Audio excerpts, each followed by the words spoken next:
A handful of people in my school do this on a daily basis, and that's exactly why I chose this topic. Today I'm going to show you how to groom and tack up a horse. So the first thing you want to do after you got your horse from the pasture is get the blanket off.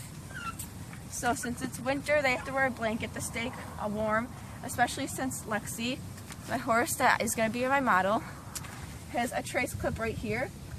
So first thing you want to do is unclip these clips, and then you come over to the side.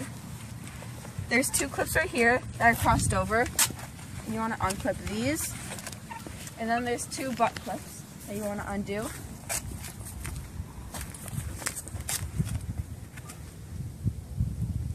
You want to make sure that none of the clips are still attached, so that way if you pull it off, it won't get stuck on the horse. So this is a curry comb, and it's made for circular movements on the horse's body and neck so that you can get up all the loose dirt and hair. So you want to start at the top of the neck and then go with the grain of the hair, which is going down this way. So you go this way, this can be uncomfortable for the horse. Then she doesn't really need much currying because she has a blanket on all winter, so she can't really get any dirt up. It's called a stiff, harder dandy brush, and it's used for getting all the dirt off of them to flick up after you curry them. So you want to start at the top of the neck and use hard, short strokes, and then flick it up, like so.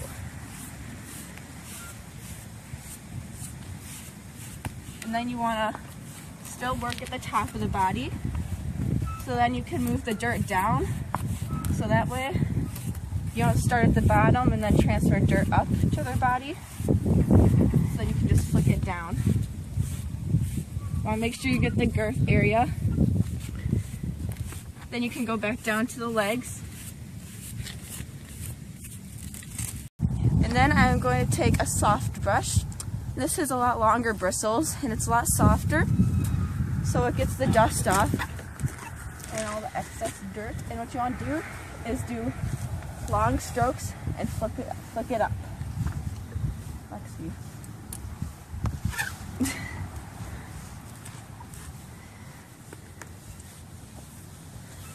And you don't have to use this on their legs or anything. It's just trying to get their coat to be shinier and all the excess dust off and everything.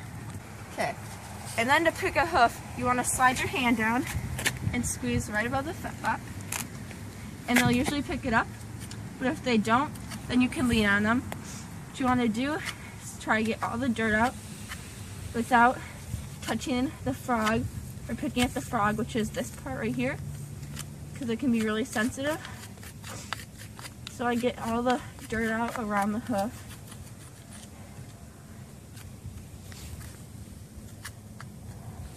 Like so.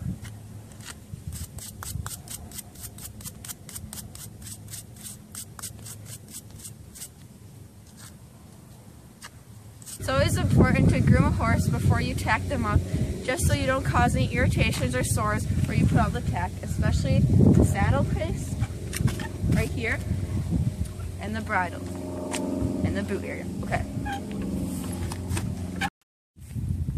Okay, so next we're going to start tacking up. First things I always like to put on are her boots. These are jump boots, and they're designed to protect the legs, but also to be shock absorbers for when they jump and land on the ground really hard. So we have a pair of front boots and then hind boots. And first we're going to start with the front boots. So what you do is always make sure that the straps go to the outsides of her legs. Now make sure this part right here is kind of down by her fetlock, which is this part.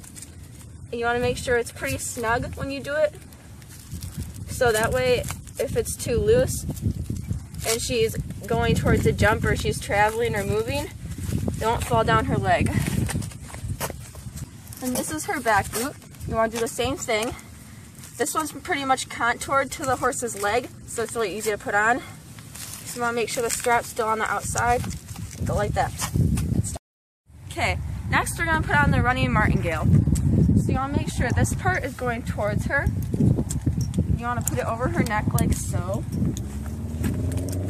And this just helps her keep her head in a better frame, so it keeps her head down and how we want it by putting these rings on the reins.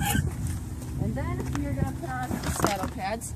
This is a regular saddle pad, and you want to make sure that this part goes in the front. Want to put it about right there on her withers, which is this part. Then this is a gel pad, and these half pads, there's also sheepskin ones, just help their saddle fit better, but this one just helps her have relief on her back because it's gel. And then put the saddle on. You want to put it on real soft because horses' backs are really sensitive. You can tell she doesn't really like it. Then you want to go to the other side and adjust it.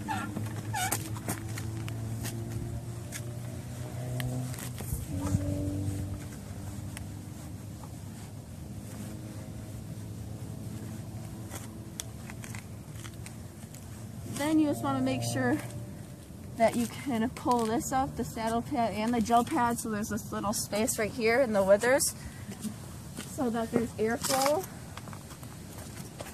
but there's also no pressure there, so when you sit down on the saddle pad won't pinch her and create pressure points. And then you want the girth.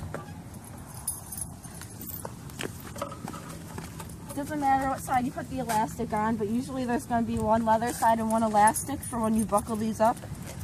And for some girth, that will happen. And you always want the elastic side on the left. And then you just want to make sure this part goes in the middle. And that you can put the girth through this loop. And then you just put the girth on the first hole. And then you can adjust it later. And then you want to put all the leather pieces up like this, and then put the bit under warm water, or hot water, since it's really cold out right now. The horses don't want metal that's cold or freezing in their mouth, just like we wouldn't want it in our mouth. We're going to put on the bridle. What you want to do is undo the cross ties, and then put the reins over her head. Then make sure that the noseband and the throat latch are all out of the bridle. Then just take the halter off. Then you just hold these two pieces in your one hand, and you take the bit with your other hand and just put it up to her mouth, and you don't want to shove it in there or anything. And she takes the bit really easily, but for some horses they don't, so you'd have to stick your thumb in the side of their mouth where there's no teeth to get it in. And then they'll open their mouth that way. Then you want to put the noseband in. So you tuck any of the straps that are out in. Then you want to make sure that the noseband, which is this piece, is straight. And then you do it by doing this. So come here.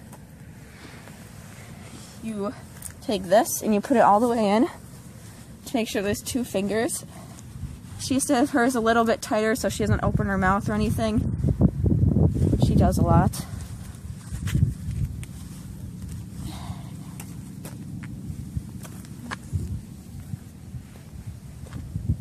And then you can do the throat latch.